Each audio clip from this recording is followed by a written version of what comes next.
listening to Pop This, the podcast where three women talk about pop culture. Here are your hosts, Lisa Christiansen, Andrea Gin, and Andrea Warner.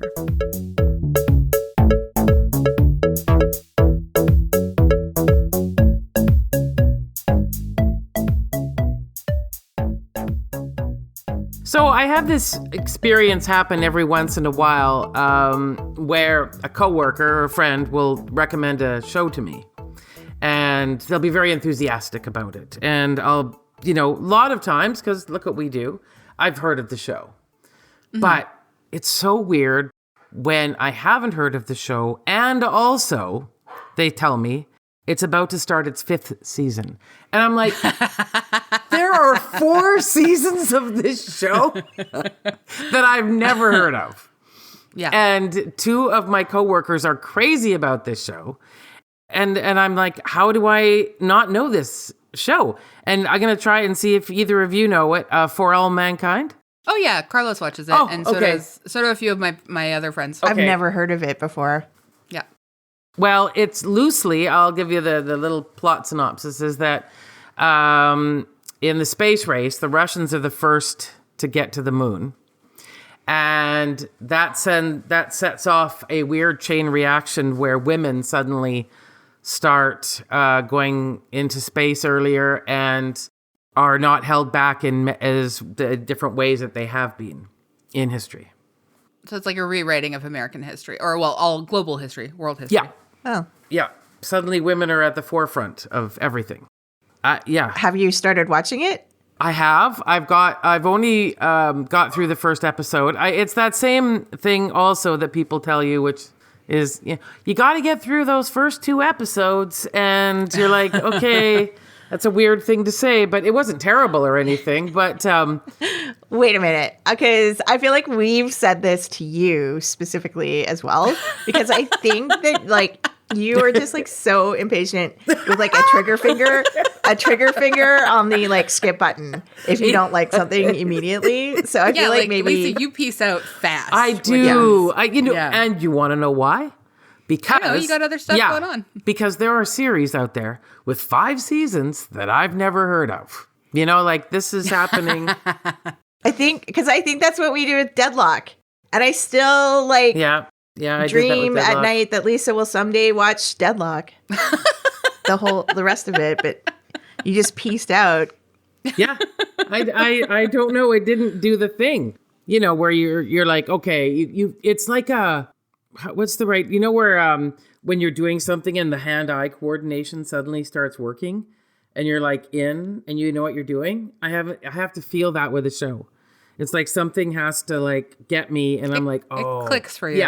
Yeah. Something's happening. So I don't How know. long did you learn how to ride a bike? Immediately? You had no period where you were just being frustrated and wobbling around and having someone push you. You just immediately took to it. No, I feel like otherwise, maybe did you never learn? That's my question. I feel like I'm on a Simpsons episode where Bart was going to take up the saxophone instead of Lisa, and he's like, it was hard the first time, so I stopped. So I don't think I'm quite as bad as that. I also think learning a skill is a bit different than falling for a TV show or a movie or something. But I will say, I stand by, getting through the 3rd episode of Deadlock will hook you for the rest of the other 5. But see how you do with these 2 episodes of For All Mankind, because maybe you're going to be I pieced out after 2. Why aren't you watching it? Why aren't I watching it? Oh, I don't really enjoy alternative history shows that much. I did not know that was a specific genre. Wow. Yeah. It just doesn't, I don't know. For instance, what have you not enjoyed? Oh God, I'm trying to think of it right now, but Game of Thrones. Drunk history. No, actually, drunk history I like sometimes. I don't love all of it. I enjoy it more as a retelling.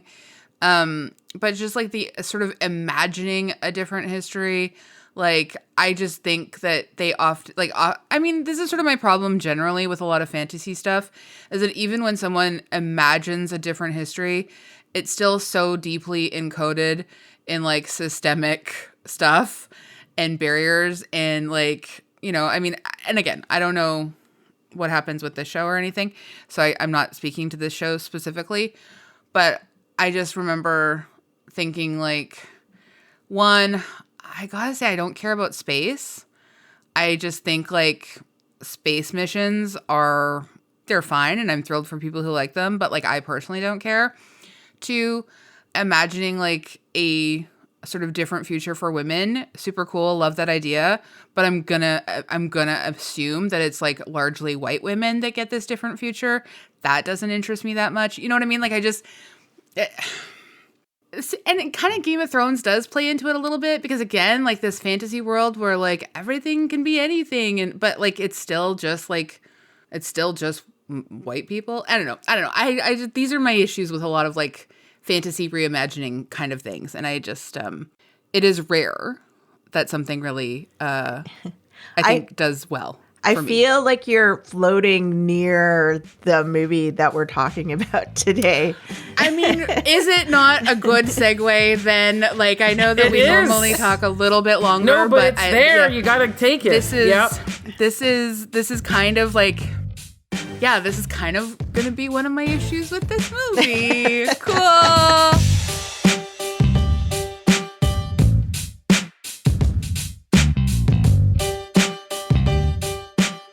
Well, let's do it. I'm Andrea Warner. I'm Lisa Christiansen. I'm Andrea Gin. And you're listening to Pop This. And, you know, for those of you who might ever skip our intro chat, well, we're just digging into it because we are talking about Poor Things. And I want to just like start out by saying AG, super fresh, like probably still has butter on her fingers from the popcorn. Yeah, you're right. Real. Yeah, this is not a visual medium, but she literally just sniffed her hand. Anyway.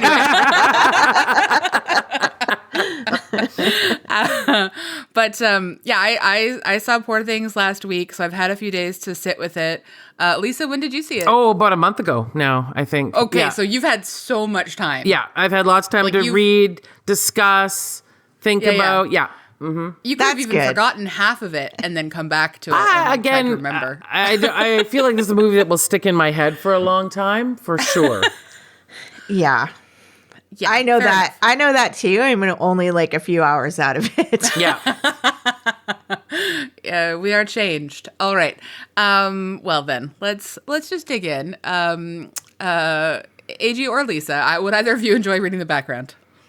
Let's let popcorn fingers do it then. Okay. Because she's so fresh. Yeah. Poor Things is a 2023 film directed by Yorgos Lanthimos and written by Tony McNamara. It stars Emma Stone, Mark Ruffalo, William Dafoe, and Rami Youssef. Christopher Abbott, a couple more names, and Jared Carmichael. Based on the 1992 novel by Alistair Gray, the plot follows Bella Baxter, a young woman in Victorian London who is resurrected by a scientist following her suicide and embarks on an odyssey of self-discovery. Poor Things premiered at the 80th Venice International Film Festival on September 1st, where it won the Golden Lion. It was named one of the top 10 films of 2023 by the American Film Institute and the National Board of Review and has grossed over $92 million worldwide. It received 5 wins at the 77th British Academy Film Awards and was nominated in 11 categories at the 96th Academy Awards, including Best Picture. Poor Things also won 2 Golden Globes, Best Motion Picture, Musical or Comedy, and Best Actress, Motion Picture, Musical or Comedy for Stone. All right, thank you so much. I shall read the synopsis. It is from Kevin Fallon's piece about it in the Daily Beast. Emma Stone plays Bella Baxter, a creation, literally, of a Victorian-era mad scientist, Willem Dafoe, whose name conveniently is God, short for Godwin Baxter. Bella has the body of a woman, Stone's age, but the mind and emotional intelligence of a child. Though her understanding of the world, her body, and her desires grow rapidly each day.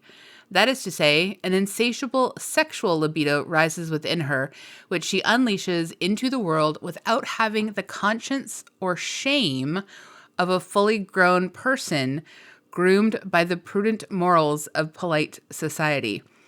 I'm going to go ahead and also toss out conscience, shame, or age of consent.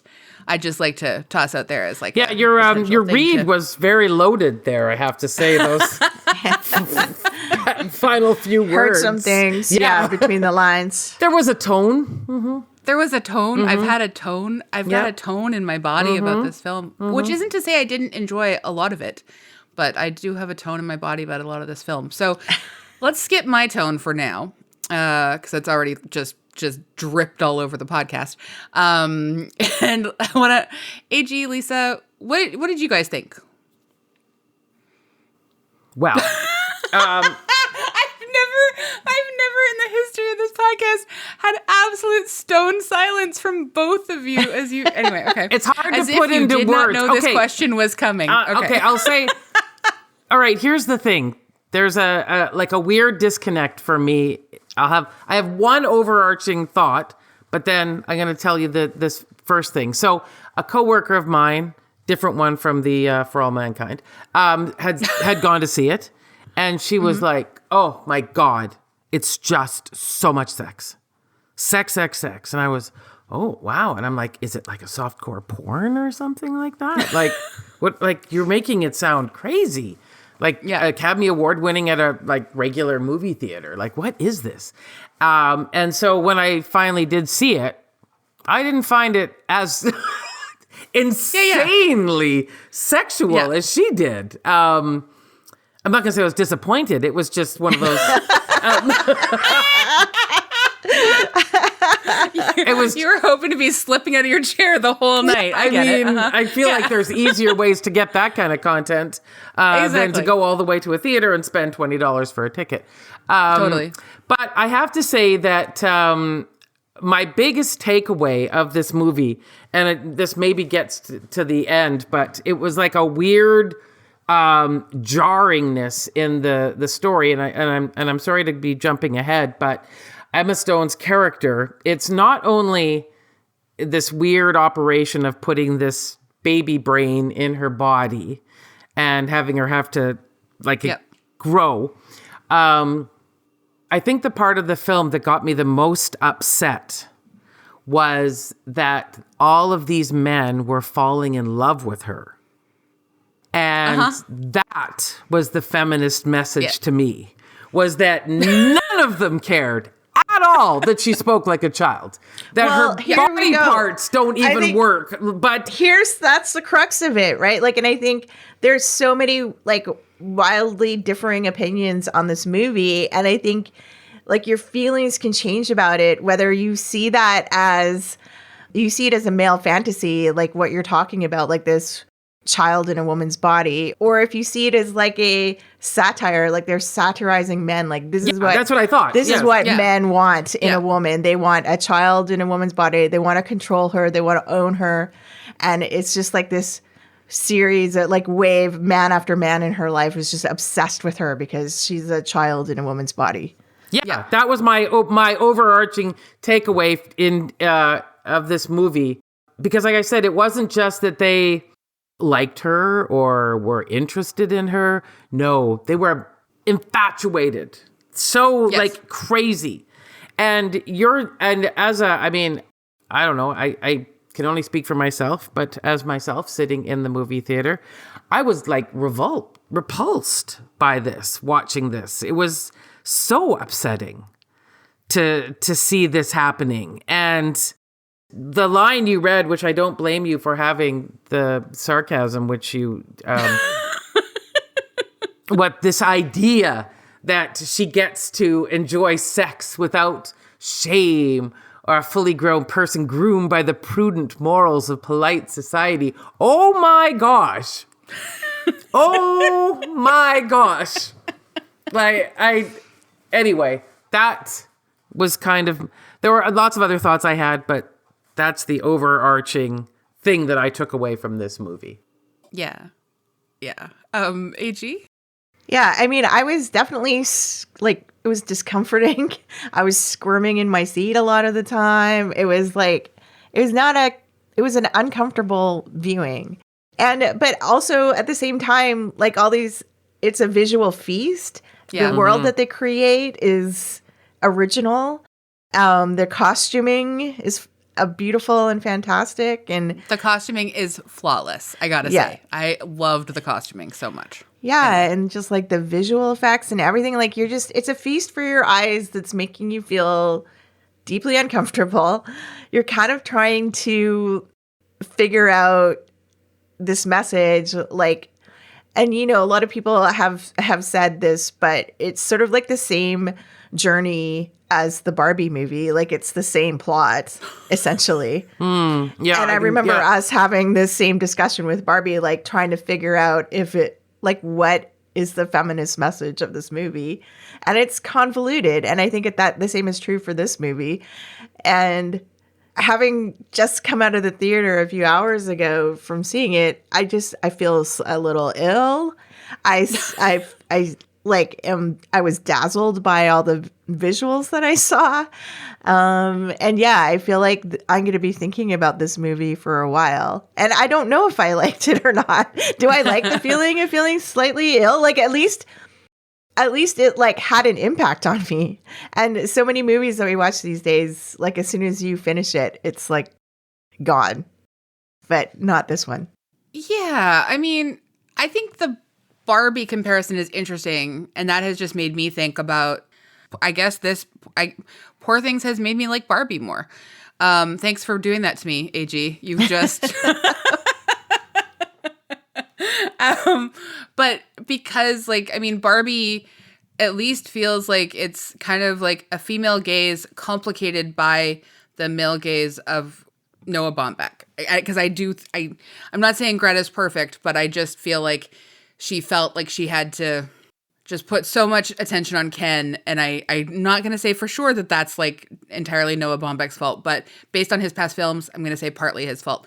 Because he is very concerned with the feelings of men, which is fine. But this movie, Poor Things, I kept hearing about it being sort of like rah-rah, a woman's sexual agency.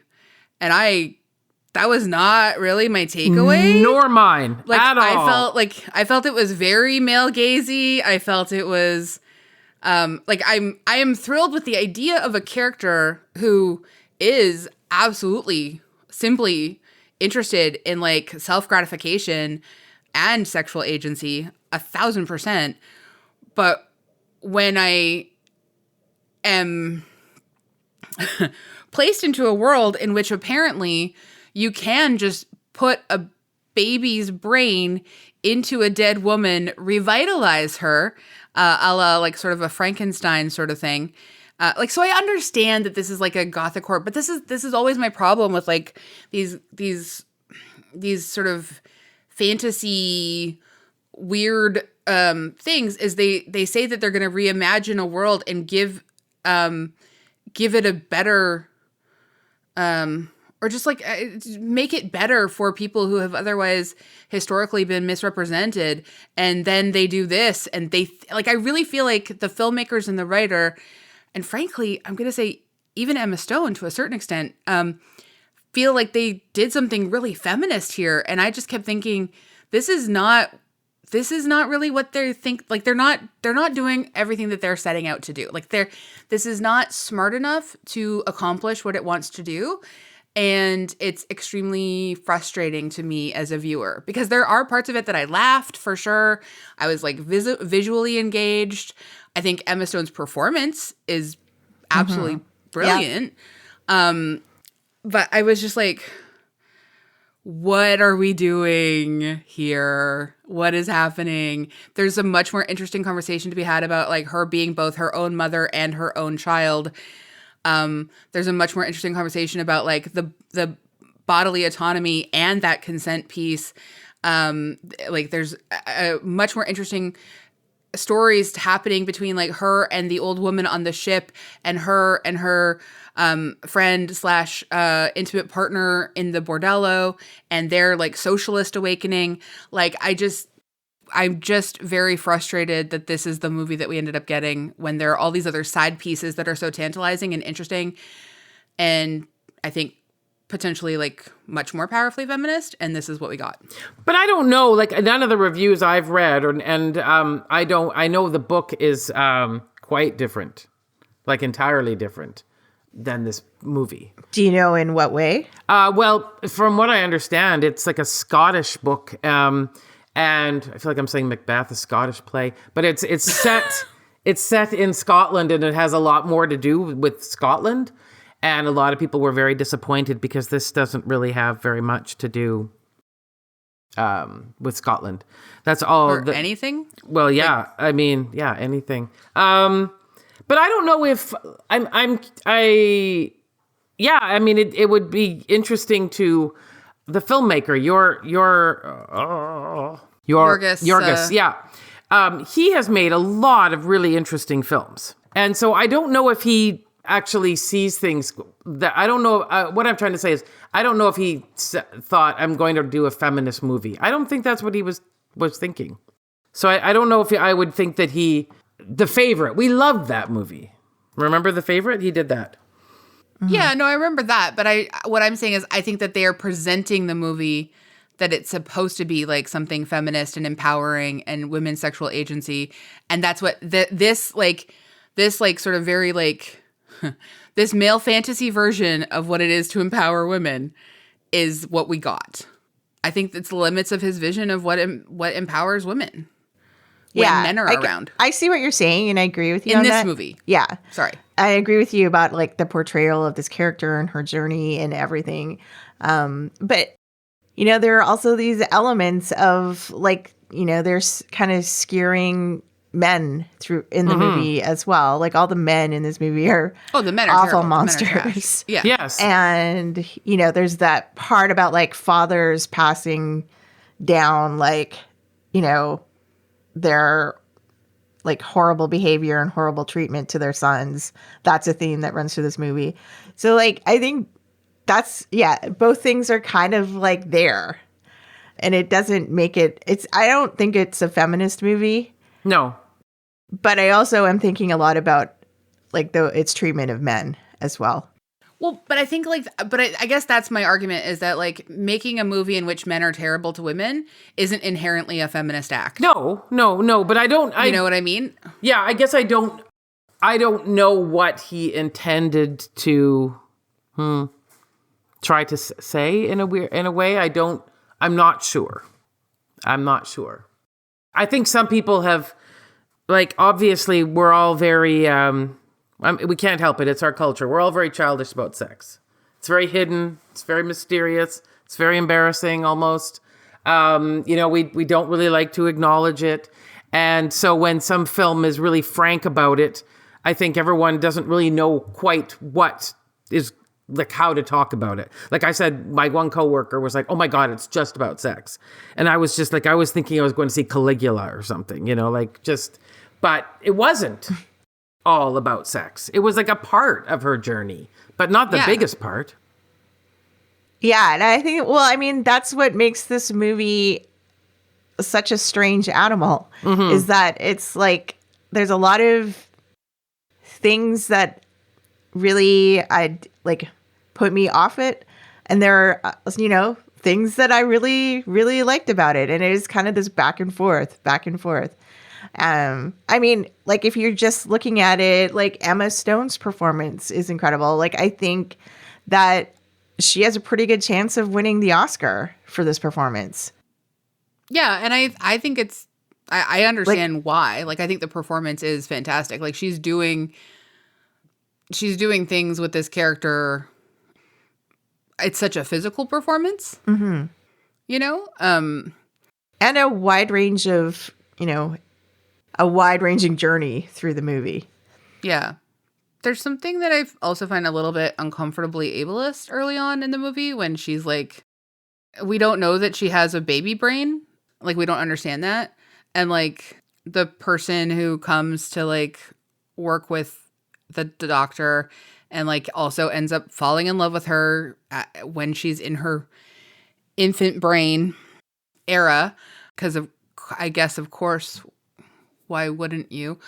He calls her the R word, and there's no correction by the doctor's point, even though ostensibly this young man is going to be like in charge of like observation and like observing, like he's there to catalog her every moment for this, like, for the purpose of science.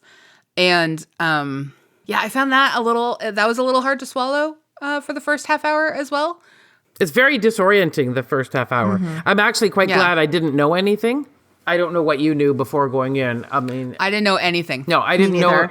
Yeah. I didn't know it was some, child's. So I was very confused as to what was going on, how she was moving and talking and thinking. And then when it, there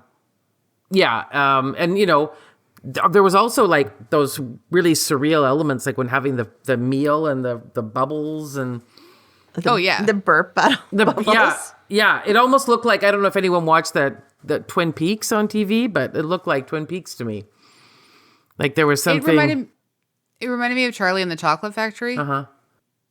Yeah, the steampunk thing, like as a visual, I'm a little over personally. Because it just feels like Terry Gilliam did it like 15 or 20 years ago. And I don't know. I want us to move past it.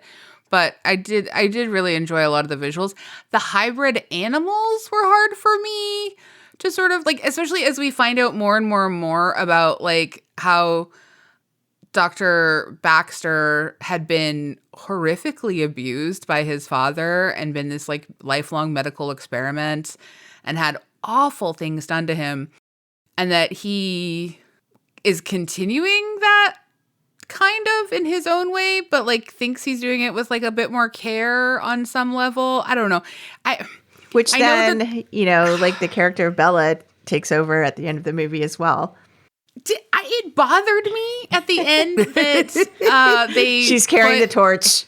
I was like, so what has she learned? I thought she was going to be sort of like wanting to reject cruelty and the cruelty that she used to be in her old life, I guess. And like, did she throw herself off the bridge when she was pregnant just so that like she could spare the child growing up with her and her husband? Or is it because she literally just hated the child so much and hated like the whole idea of motherhood that like, I don't know what threw her off the bridge necessarily, because it sounds like she also engaged in the same level of cruelty maybe as that husband, but I don't know, maybe she was just maybe not, maybe she was like subject to his abuses too, I'm not sure, but like yikes on every level. And yet again did not hate this movie. I did like a lot of it. That is curious though, like why do you think at the end of the movie they didn't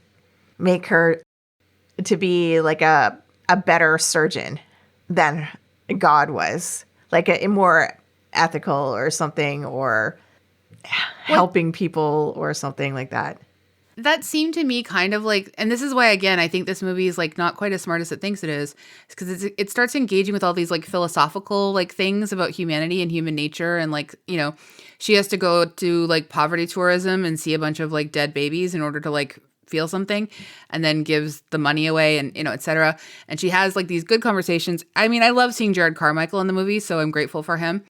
But like she sort of like is told also then by the cannibal madam, what an incredible character in her own right, that like suffering makes everything else a bit better, and like there's something noble about suffering. And like, so I feel like all of these different messages kind of like coalesce into like this end piece where Bella ultimately just in like her own sort of like absolute power corrupts, gets to control this outcome of this like horrible ex-husband, and put him in the body of she's learned by her environment. And I don't know that she's learned a lot, but she has learned something. But it's her journey maybe is not really over, because she's still kind of engaging in like cruelty. Yeah, but Not we for the don't. goat. I don't have a sense of. I mean, there was how many years she was in at that brothel in France, in Paris for years, right? Didn't they say? I can't remember. I honestly don't know. I couldn't tell.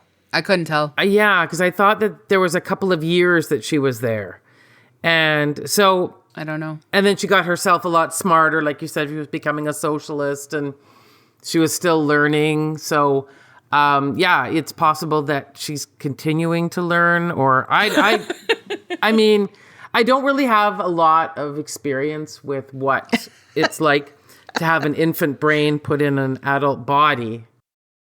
Yeah, well, can we talk about the science of it? Like, this is where I kind of wish one of us was a scientist because Putting your own baby's brain inside of your... Did anybody take more than bio 11? Because that's all I've got. No, but I don't think this follows any sort of... I know. I'm just I was thinking about the math of like the observation early on is that her hair is growing at 1 to 2 inches every 2 days. And which seems wild. Why would that be? And I don't know exactly.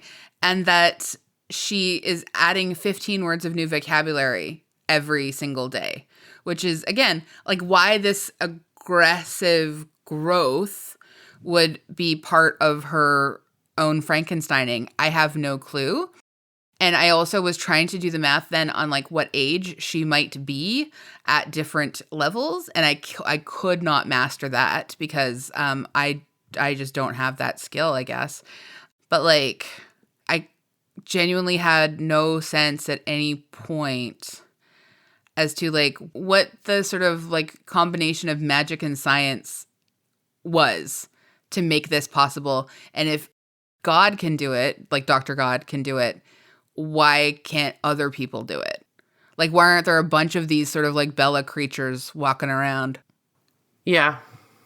I mean, these are all, but I mean, also, like, there was that other movie, and sorry, it was even like a book, like a Jules Verne's book, the Island of Dr. Moreau. Oh, yeah. And that's what he's doing on that island is the experiments. The experiments on making people into animals and things. Mm-hmm.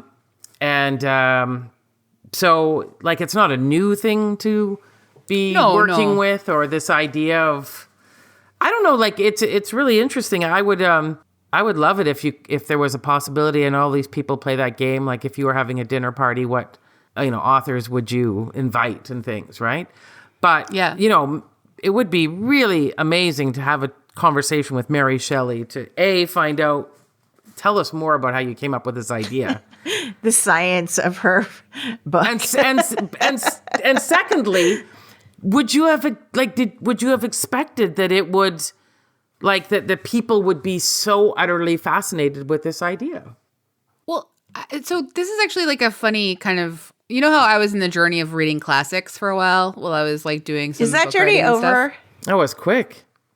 It fell apart because of Mary Shelley's Frankenstein. I started it. I got 7 chapters in, and I was just like, this is so boring. Oh, really? Oh. This is crushingly boring. Oh, dear. Because the first like 7 chapter, or I don't know, however far I'm into it, is just this man writing letters and talking about himself and his meeting this other stranger and his obsession with this stranger that they pick up on this ship. And what made you select Frankenstein?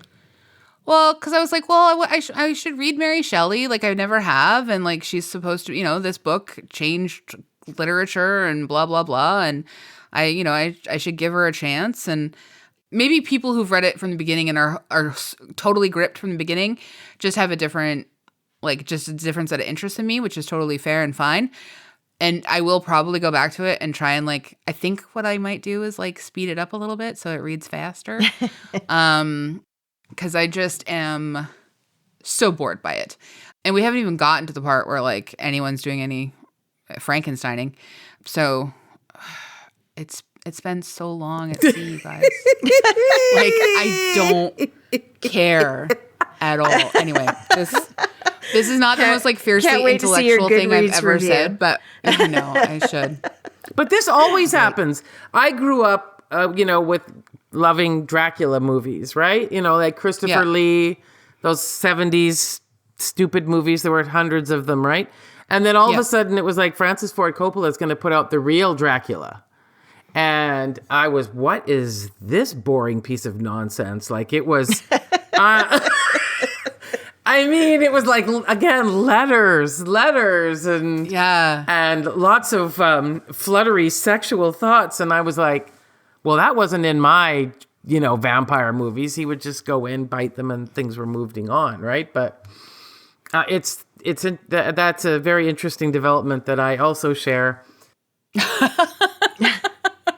Boy, there must have been so much more, okay, you make fun of my patience, but man, obviously I would have really sucked living a long time ago. But I think there's also no shame in quitting a book. Just if you don't like it, life's too short. Just stop reading it and move on to the next one.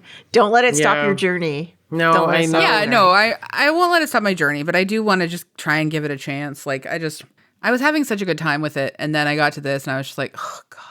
Do I have to go back to listen to it again? Did it give you any more insight into this conversation, though? Yeah. With the poor things? No, but that's the thing. It's so frustrating because, I wish I hadn't given up because it actually would have paired very well with this conversation if I could have had, this is, the thing that's so frustrating is, there are a lot of pieces of this movie that I think are quite tantalizing. And I agree that, Yorgos has no obligation to give me a feminist film. I guess I'm just so frustrated by a lot of the interpretations of in the reviews. Yes. Mm-hmm. Of a lot of people being sexual agency for women, cool, amazing. And yes, oh my God, if this was a movie that was really about sexual agency for women, I would be standing outside theaters just handing out candy bars to get people to go in and see it. I really with all my heart believe in sexual agency for women, but it's so weird to me, this idea that this is what this movie is. So some of Emma Stone's quotes, this is where I'm a little bit, great performance. I guess I wish I didn't know more about her process, because here's some of the things she said. It's such a fairy tale and a metaphor. Clearly, this can't actually happen. But the idea that you could start anew as a woman, as this body that's already formed, and see everything for the first time, and try to understand the nature of sexuality or power or money or choice, the ability to make choices and live by your own rules and not society's, I thought that was a really fascinating world to go into. And maybe that's why her performance is good, because her understanding of the movie that resulted is, I think, a little bit different. But here's the other thing there's one more quote from Emma. Even though Bella has obviously been through trauma in her life, it just isn't there for her now.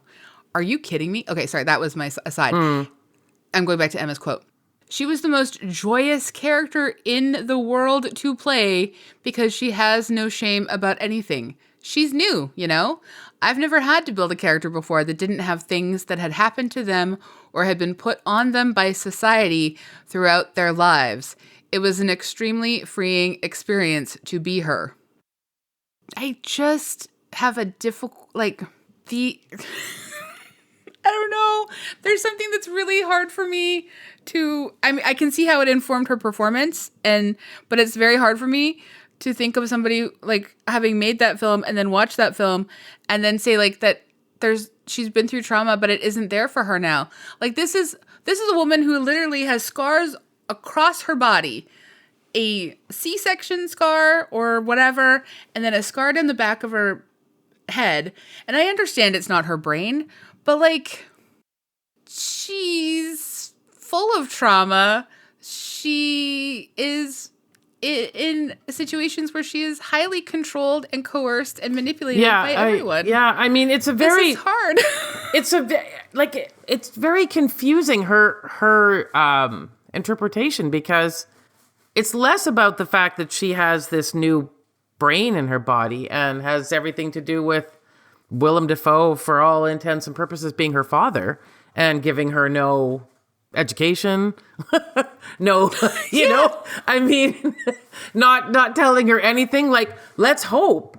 I mean, you know, to be practical here, let's hope he gave her the talk about birth control, because that's no picnic for everybody. I mean, right? Like, I mean, did he sterilize her? Yeah. Like, there's so many questions. Also, just like the way that he rears this so-called child is like because she still has some of that leftover cruelty from like who she used to be.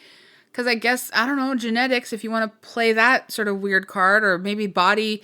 I mean, the body never forgets. We know this. Anyway, but like when she gleefully just squish stabs that corpse's eyes with like so much vigor, that, I don't know. That's true. It was a lot.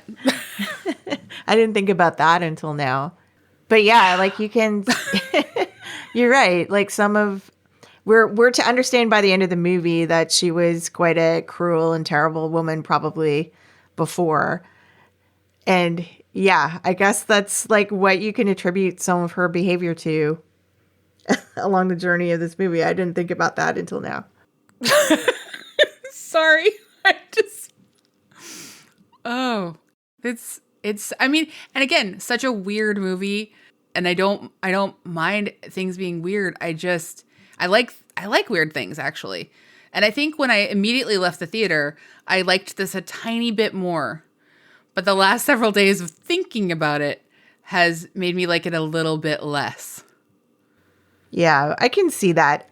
I mean, I think when you immediately leave the theater, you're still, you know, you've got all the visuals going through your mind, and you think about like what a beautiful film in many ways this is, and like how much like imagination and, you know, craftsmanship just went into it. Like, I don't know if we've seen a more visually stunning movie this year, but I think like as those things fade from your mind as the days pass and you're left with the story, it's like, yeah, I can see how it would be just, you know, it's intentionally disturbing, but I can see how you're not left with a lot to love.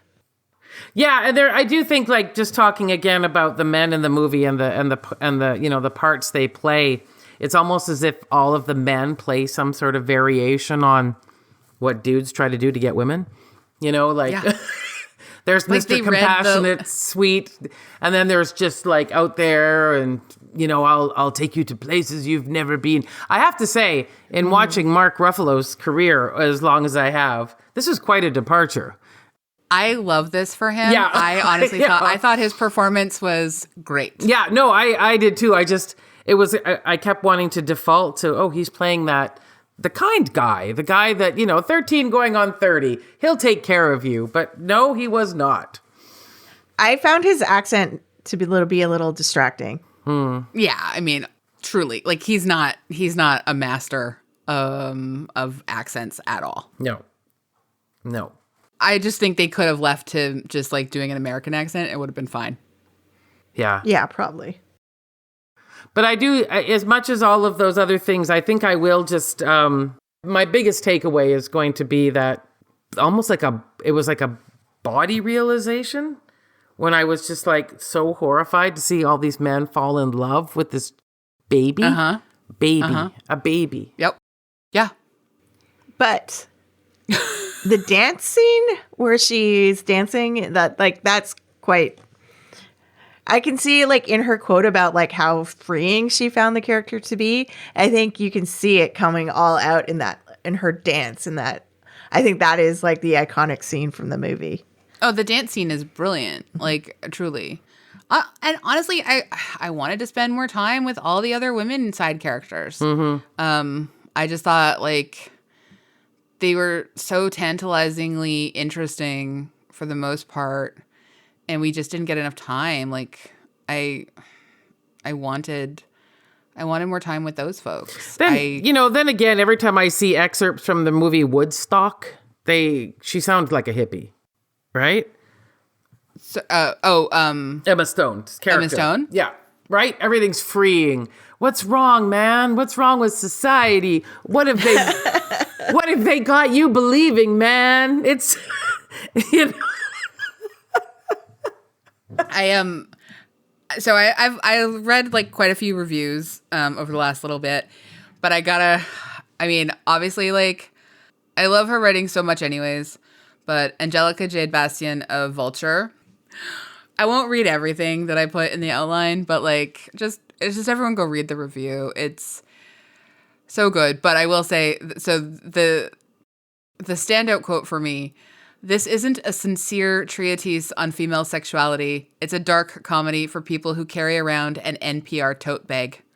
Yeah. I laughed so hard when that's like such a brilliant, summary. I gotta say, you know, yeah, no, I remember reading a quote similar to that, and I know it's tangential, but it just made me laugh so hard. It was like, area man, the only guy at the national show who isn't divorced with an NPR t-shirt on. I mean, on a different note, do you think puff sleeves are going to come back? Yes. Huge. Well, she wore it to the BAFTA, right? Wasn't that she wore that outfit to the BAFTAs? I honestly, I have like a dress with puff sleeves, and I own 3 of the same dress with puff sleeves, and I want bigger puffs now. Yes. Like, well, I think puffs. Vampire's Wife has been doing it for a few years, but now I feel like this movie might bring it into the mainstream. I want it a lot. There are several reviewers who loved this film rapturously, so I just want to make space for a couple of those. Stephanie Zacharek of Time, she wrote that it's the director's finest movie so far, a strange, gorgeous-looking picture that extends generosity both to its characters and the audience. Interesting. Peter Bradshaw of The Guardian called it a virtuoso comic epic. I gotta say, I think we saw different films because it's funny in parts, but a comic epic is hard with all of the other stuff that's so wildly ick. But a lot of people love wild ick, I guess. Yeah, it's interesting though, looking at the Oscar-nominated films, and we already brought up Barbie, and everyone talks about that America Ferrera's speech that she makes, and I saw a pull quote of the speech that the woman makes in Anatomy of a Fall when she's so mad. I saw that, and then I'm thinking of this movie as well, exploring the world of being female in relation to men, and then we have got I'm going to say it backwards again. Flowers of the Killer Moon or Killers of the Flower? Killers of the Flower Moon. Okay, thank you. We've got that story as well, which really, having seen it, I wish was more centered on Lily Gladstone. But it is a big, women are a big part of that story. So, but that means that The Holdovers will probably win the Academy Award. So, yeah. Oh, you heard it here first, everyone.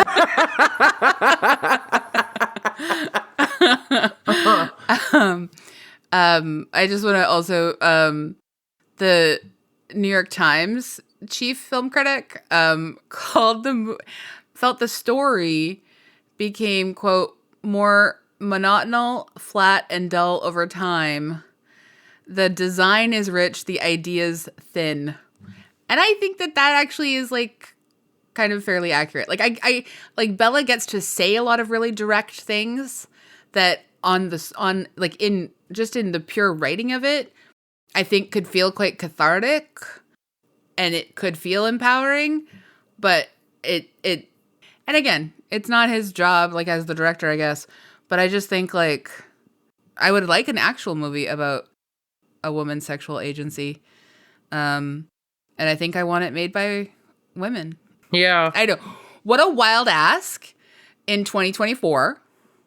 I mean, we haven't even talked about the fact that, like, the way that this movie talks about her sexual agency and her taking control of her sexuality is through sex work, and it doesn't really make any commentary on sex work. I mean, it doesn't like make sex work like vilified necessarily, except for like all of the men's attitudes towards her deciding that she has absolute right and, you know, wants to do sex work. Like, so I guess on the one hand, it is sort of like ultimately like a sort of neutral to pro sex work film, which is, again, fine. I think sex work should be legal. It's a fine thing to do if people would like to do it. I just think that, like, again, the movie thinks that it's saying something about like empowerment with her character sexual. I don't know. Maybe I'm not smart enough, but I get the feeling that the movie's not as smart as it wants to be. And that is why it is.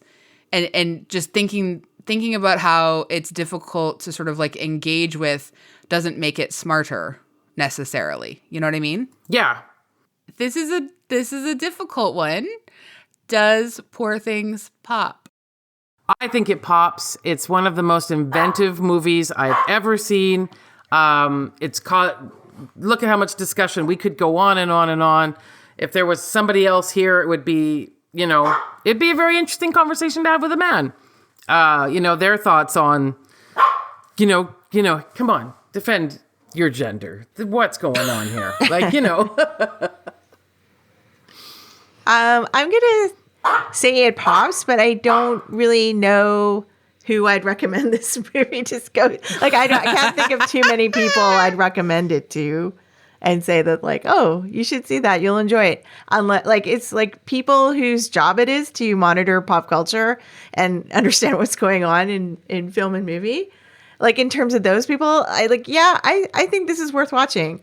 In terms of, like, the average person that I know, I don't know if that many people would enjoy it. Or it's would be worth seeing for many people. I don't know. Yeah, like for me, it's a half pop. I can't sort of unequivocally support it because but like, it's not about whether necessarily, like, you know, whether I personally liked it. Like, I do think that there's a lot to discuss in the movie.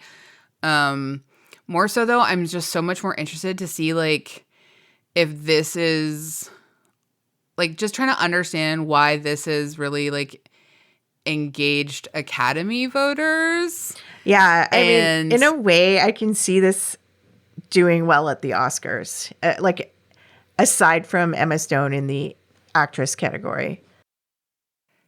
Yeah, like, I think I can, too. It but feels like it has a lot of late momentum. Yeah.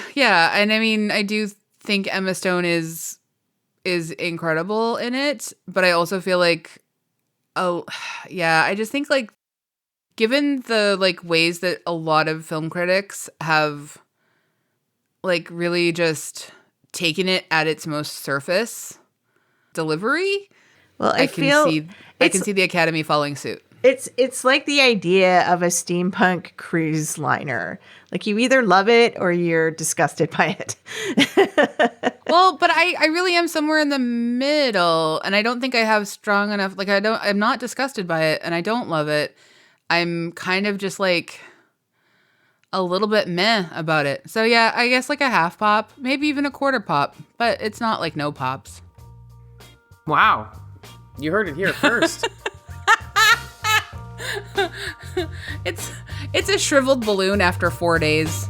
It's a burp balloon popping.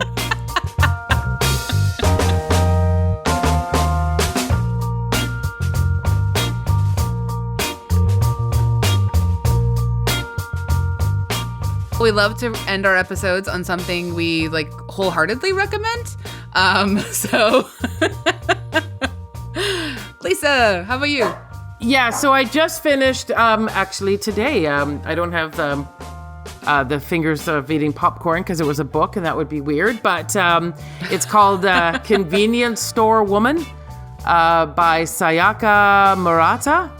And I had this recommended. I was in, again, we don't get money from these people at all, but I was in Massey Books, And I was saying how I really loved the book A Little Life, but they didn't have anything by that author. And so they were like, you apparently like sad books. And I was like, I guess. And so this book was recommended to me, and it's a cute little tiny book as well. Only about 170 pages, but very small. And as the title suggests, it is a story about a woman who's, I think she's 36 in Japan, and she's works at a convenience store and has for about 17 years. So Cool. I won't say anything more except for it's a really beautiful, sad, thoughtful book. Awesome. Thank you. AG, what about you? I've started watching True Detective season 4. Oh, Night yeah. Country. It is chilling and spooky. And again, it's one of those things where, like, if you're easily very haunted by spooky ghost stories that are murdery and scary, then maybe it's not for you. But Jodie Foster is amazing in it. And then I haven't gotten to the episode yet, but Tanya Tagaq has a role in the series as well. And she appears in some of the later episodes, I think, towards the end. And so I'm really looking forward to that. It takes place in Alaska, and it just kind of makes you want, like, shudder at the idea of ever having to live in Alaska. So the tourism board is not necessarily anticipating a lot of travel. I don't think so. But it was inspired by actually this show. filmed in Iceland. Meant to look like Alaska. That's right. So That's right. yeah. So both of them, it depends on when you go, though, I would say. Excellent. Well, I'm excited. I can't wait to dig into that too. I would like to recommend. So I have done very little recently. So I'm going to a concert later this week. I'm so excited about it. I get to see Allison Russell again, and Ace Anabi is opening for her. And I love Allison Russell so much. I saw her over the summer at the Burnaby Roots and Blues Festival, and now she is touring in support of her second album, The Returner, which she recently won a Grammy Award for the Best American Roots Performance. And the record is so great. She's a genius. I love her so much. And just recently, she was recommended. There was a measure to honor, or they wanted to honor her. A bill was put forward, or sorry, I should specify what it was. So there was a resolution proposed to honor both singer-songwriter Allison Russell and Paramore. This was put forth to the Tennessee's House of Representatives, and the House of Representatives allowed Paramore's honor to go through and objected to Allison Russell's. And so Paramore's Hayley Williams refused the honor and called out what she said is blatant racism, but also the activism that Allison Russell does and dedicates a lot of her life to as well. Anyway, that whole controversy is happening right now, and I'm glad that Paramore has stepped up, and I am very glad that Allison Russell is just an artist making music in the world and being incredible and wonderful, and I hope that I see a lot of people at this show. Obviously, this isn't coming out till next week, so if we saw each other, great. If we didn't, we'll see each other at the next show. But Allison Russell forever, and The Returner is an amazing record, and I highly recommend it. Great. Yay. So thank you everyone for listening. I think that you could, if you wanted to, hang out with us on social media. You could also rate us 5 stars. Oh, we love 5 stars. And thank you to Andrea Gin, our co-host and producer here at Pop This. And I all of a sudden just now remembered I wanted to mention something. And I know this is kind of like a PS at the end of our podcast, which is there was quite an interesting piece in the New York Times on Saturday from a person who liked Saltburn but felt a need to explain why. And so it didn't stir anything in you, Lisa. It didn't it didn't, you didn't feel seen necessarily by this piece, but you just want to recommend people check it out. And a friend of the podcast, Morgan. Morgan Brayton. Yes, sent me an email saying, "Hey, I love Saltburn too. I'm with you." So I'm just saying that the feelings people have around this movie, Saltburn now I'm saying, probably Poor Things too, are still like reverberating. Yes, that's the word I was looking for. Yeah. So well worth looking up. Very fun piece. I've deleted it from my mind.